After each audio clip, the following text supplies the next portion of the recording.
اعوذ باللہ من الشیطان الرجیم بسم اللہ الرحمن الرحیم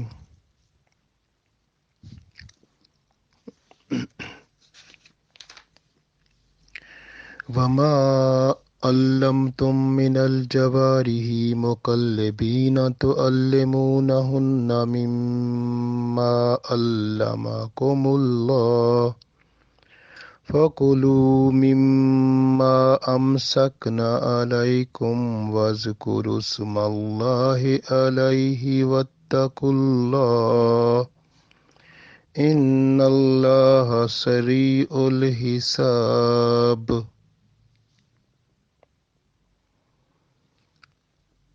عزیز دوستو، السلام علیکم ورحمۃ اللہ وبرکاتہ۔ آج ہم شکار کرنے کے بارے میں بتاتے ہیں کہ اسلام میں شکار کرنے کی کیسے اجازت ہے اور شکار کر کے ہم جانور کو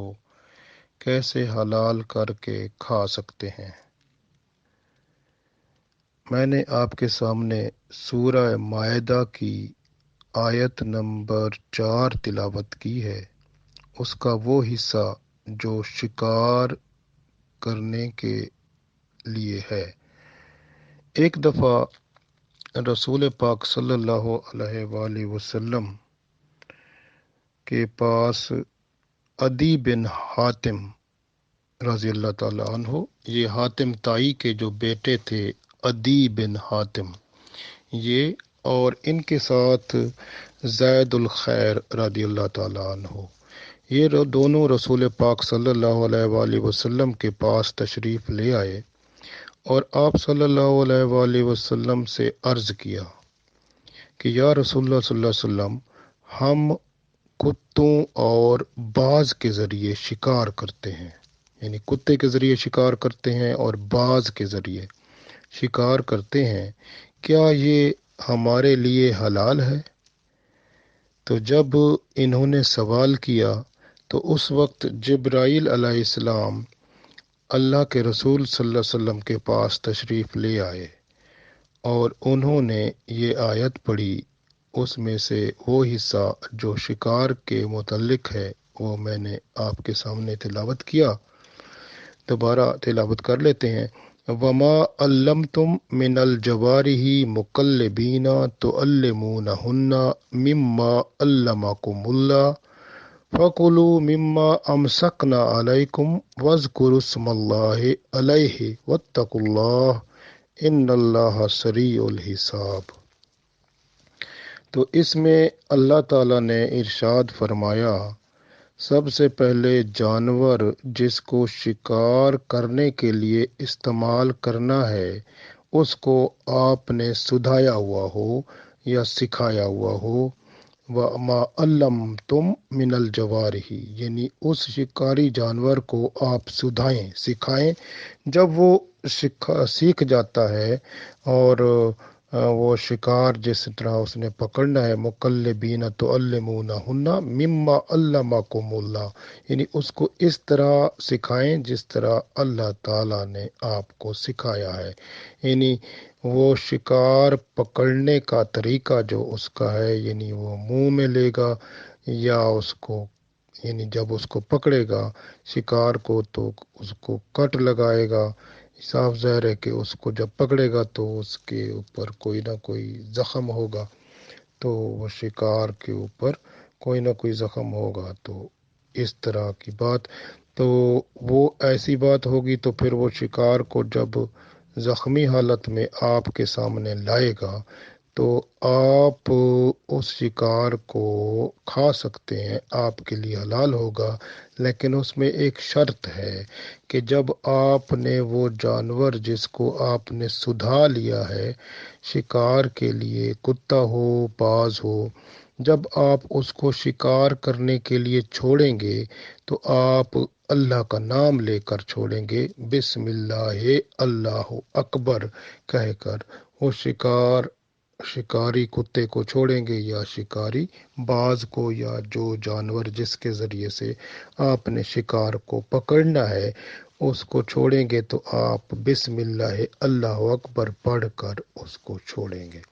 تو پھر وہ جب اس کو پکڑ کر لائے گا تو اس کے اوپر یہ کہ اس آیت میں لفظ جوارح آتا ہے، تو اس کا مطلب جرح جیسے ہوتا ہے نا، جیسے جرح ہوتا ہے، جیسے آپ کو کوئی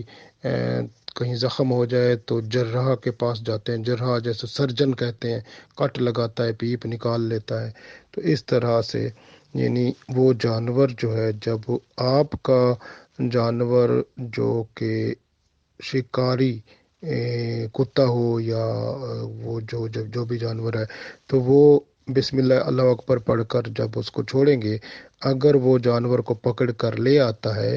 اور اس کے اوپر کٹ لگا ہے، یعنی اس نے اس کو پکڑنے میں کٹ لگ گیا، اور وہ جانور جو ہے وہ اگر مردہ حالت میں بھی ہوگا تو آپ کے لیے حلال ہوگا، اگر وہ زندہ حالت میں ہو تو پھر اس کو آپ ذبح کر کے کھا لیں۔ تو یہ اس کی بارے میں اس طرح ہے، کیونکہ اللہ تعالیٰ نے فرمایا وما علمتم من الجوارح، اور شکار کے لیے یعنی ان کا اللہ نے سکھایا ہے، یعنی سکھایا ہے تم نے جنہیں، یعنی جنہیں کا مطلب شکاری جانوروں کو، مقلبین تعلمونہن، یعنی ان کو آپ نے سکھایا ہے، شکاری جانوروں کو شکار پکڑنے کی جو آپ نے تعلیم دیتے ہوئے کس طرح سکھایا ہے، مما علمکم اللہ، جس طرح تم یعنی جس طرح کہ تم سکھاتے ہو ان کو، جس طرح اللہ نے تمہیں سکھا، علمکم اللہ، جس طرح اللہ نے تمہیں سکھایا ہے اس طرح تم نے ان کو سکھایا ہے۔ تو پھر فَكُلُوا مِمَّا أَمْسَكْنَا، تو پھر تم جو ہے کھاؤ، مما امسکنا علیکم، وہ تمہارے لیے جو پکڑ کر لائیں، وَاذْكُرُوا اسْمَ اللَّهِ علیہ، تو ان پر اللہ کا نام لے لیا کرو جانور پر، واتقوا اللہ، اور اللہ تعالیٰ سے ڈرتے رہو، ان اللہ سریع الحساب، بے شک اللہ تعالیٰ جلد حساب لینے والا ہے۔ گویا جانور جو ہے وہ اس کو جب آپ چھوڑیں تو اللہ کا نام لے کر چھوڑا کریں، یعنی بسم اللہ اللہ اکبر پڑھ کر چھوڑیں، اور پھر جب وہ جانور وہ آپ کے شکار کو پکڑ کر لے آئے تو پھر اس کو آپ کھا سکتے ہیں۔ اب اس میں آپ کو یہ اس آیت کے مطابق جو 4 باتیں ہیں وہ بتا دیتا ہوں۔ پہلی بات یہ ہے کہ وہ جو شکاری جانور ہے وہ مسلمان کا ہونا چاہیے، اور دوسری بات یہ ہے کہ وہ سکھایا ہوا ہونا چاہیے، یعنی سدھایا ہوا ہونا چاہیے، اور پھر یہ ہے کہ جب وہ جانور کو پکڑے تو اس کو زخم لگائے، یعنی اس کو زخم جب جانور کو آپ کے پاس لے آئے تو اس کے اوپر زخم وہ ہو، یعنی زخم لگا کر اس کو مارا ہو، یا اگر مرا ہوا لائے تو، اگر مرا ہوا نہیں آتا تو پھر آپ کے پاس زندہ آتا ہے تو آپ اس کو بسم اللہ اللہ اکبر پڑھ کر دوبارہ ذبح کر کے پھر اس کو کھائیں۔ اگر وہ مرا ہوا آئے گا تو پھر بھی اس کو اگر زخم لگا ہے تو پھر آپ کے لیے وہ حلال ہوگا، لیکن شرط یہ ہے کہ وہ جانور کو جب آپ چھوڑیں گے تو بسم اللہ اللہ اکبر پڑھ کر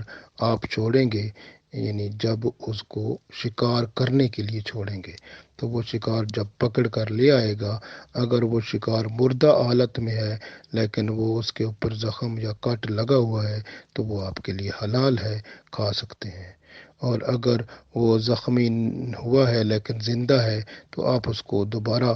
بسم اللہ اللہ اکبر پڑھ کر ذبح کریں اور پھر اس کو حلال کر لیں تو وہ آپ کے لیے حلال ہے، اس کو آپ کھا سکتے ہیں۔ اور یہی حکم جو ہے تیر کا ہے، یعنی اگر آپ تیر کے ذریعے سے اگر آپ شکار کرتے ہیں تو جب آپ تیر کو چھوڑیں گے تو بسم اللہ اللہ اکبر پڑھ کر چھوڑیں گے، اور جس شکاری جانور جس کو آپ نے شکار کرنا ہے جب اس کو یہ لگے گا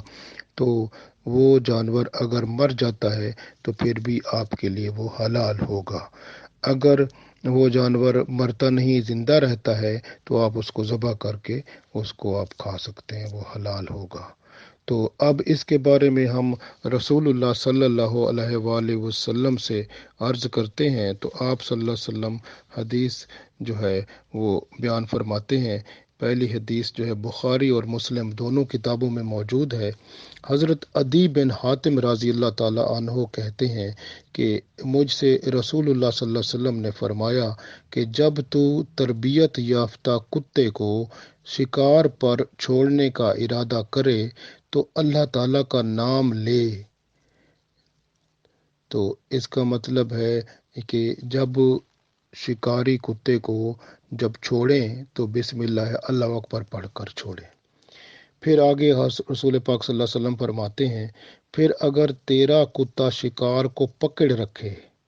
اور تو اس کو زندہ پائے تو ذبح کر لے۔ یعنی اگر وہ شکاری کتا جس کو آپ نے چھوڑا ہے وہ شکار کو پکڑ کر آتا ہے یا پکڑ کر رکھتا ہے اور وہ شکار زندہ حالت میں ہے تو آپ اس کو ذبح کریں بسم اللہ اللہ اکبر پڑھ کر، پھر اس کو آپ کھائیں۔ آگے فرماتے ہیں آپ صلی اللہ علیہ وسلم کہ اور اگر شکار کو مردہ پائے تو اور کتے نے اس کا گوشت نہ کھایا ہو تو اس کا گوشت کھا لے۔ یعنی آپ صلی اللہ علیہ وسلم نے فرمایا کہ اب اگر وہ شکار جو کتے نے کیا ہے اور اس کو وہ لے آتا ہے آپ کے سامنے اور وہ مردہ ہو گیا ہے تو پھر اس کو آپ کھا سکتے ہیں، وہ آپ کے لیے حلال ہے، کیونکہ جب آپ نے کتے کو چھوڑا تھا تو اس وقت بسم اللہ اللہ اکبر پڑھ کر چھوڑا تھا تو وہ اس وجہ سے وہ حلال ہو گیا، تو آپ اس کو کھا سکتے ہیں۔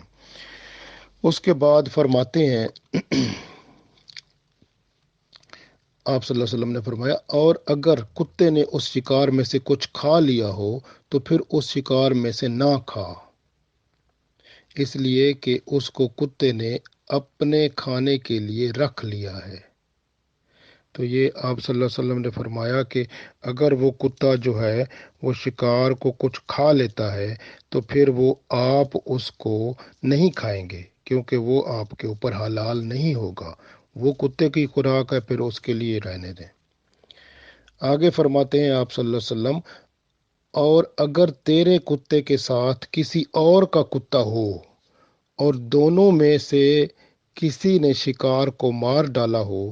تو اس کا گوشت نہ کھا، اس لیے تجھ کو معلوم نہیں کہ ان میں سے کس نے شکار کو مارا۔ جب تو شکار دے حکم آ گیا کہ اب اگر تو شکار بھائی کرنے گیا ہے اور دیکھیں آپ کا کتا تھا، پھر کوئی اور بندہ آ گیا اس کا بھی کتا تھا، اب دونوں کتوں نے شکار کیا، اب وہ شکار مرا پڑا ہے یا وہ اگر وہ زندہ ہے تو ذبح کر کے کھایا جا سکتا ہے، لیکن اگر وہ مرا پڑا ہے تو اب اس کو اگر کٹ بھی لگا ہوا ہے تو آپ اس کو نہیں کھا سکتے، کیونکہ کیا پتا وہ آپ کے ہی کتے نے اس کو مارا ہے یا دوسرے کتے نے مارا ہے، کیونکہ آپ کا کتا تو بسم اللہ اللہ اکبر پڑھ کر گیا تھا، لیکن دوسرا کتا جو تھا وہ تو اللہ کے نام سے نہیں گیا، تو پھر آپ کیسے کہہ سکتے، اس وجہ سے وہ شکار پھر آپ کے لیے جائز نہیں ہوگا۔ تو رسول اللہ صلی اللہ علیہ وسلم نے فرمایا کہ اگر تیرے کتے کے ساتھ کسی اور کا کتا ہو اور دونوں میں سے کسی نے شکار کو مار ڈالا ہو تو اس کا گوشت نہ کھا، کہ اس لیے کہ تجھ کو معلوم نہیں کہ ان میں سے کس نے شکار کو مارا۔ اس کے بعد آپ صلی اللہ علیہ وسلم فرماتے ہیں جب تو شکار پر اپنا تیر چلائے، یعنی اگر تو تیر کے ساتھ شکار کرنا چاہتا ہے تو جب تو تیر چلائے تو اللہ تعالیٰ کا نام لے، یعنی تیر چلاتے وقت بسم اللہ اللہ اکبر کہے۔ پھر اگر شکار ایک دن تک تجھ کو نہ ملے اور دوسرے دن تو اس کو پائے اور اس میں تیرے تیر کا نشان موجود ہو تو اس کو کھا لے۔ تو رسول اللہ صلی اللہ علیہ وسلم فرماتے ہیں کہ اگر تو تیر سے شکار کرتا ہے، پہلی بات تو یہ ہے کہ تیر کو جب تو چھوڑے تو بسم اللہ اللہ اکبر پڑھ کر چھوڑے، اور جو جانور مارا ہے اگر وہ اس سے مر جاتا ہے تو وہ بھی حلال ہے، آپ اس کو کھا سکتے ہیں۔ اگر وہ زندہ ہے اور ابھی مرا نہیں ہے تو آپ ذبح کر کے بسم اللہ اللہ اکبر پڑھ کے کھا سکتے ہیں۔ اگر وہ جو جانور ہے یعنی آپ کو نہیں ملا، وہاں پر کسی جگہ